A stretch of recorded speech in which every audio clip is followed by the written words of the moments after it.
Congresswoman, I know I only have you for just another minute, so I do just want to ask a question, pivot to President Biden. Now, he had a historic debate 2 weeks ago against former President Donald Trump. Since then, he's been facing mounting calls to drop out of the race. Yesterday, he held a press conference.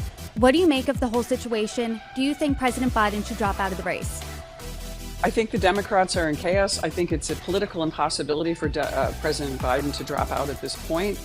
There are delegates that have already, and people who have already cast their vote. You know, when the Democrats talk about undermining democracy, nothing is a bigger slap on democracy than to undermine your own primary process. People voted for Joe Biden for him to come out. And why do they want him out? They want him out because he's not leading in the polls. So it's pure politics. So whenever you hear the Democrats say our democracy, you should fill in the blank with our power. They are worried about power and that President Biden will not deliver them the White House and majorities in the Senate and in the House of Representatives. That's the only reason that they're gunning against him. That's the only reason Hakeem Jeffries had a secret meeting or a meeting with President Biden last night.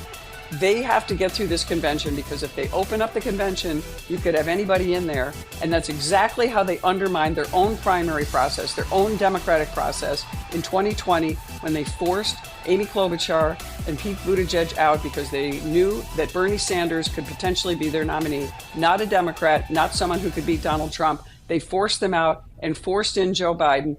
They have to reap what they sow. This is who they've got, and they've got a problem and they've got chaos. But I think they're going to be stuck with Joe Biden at least through the convention.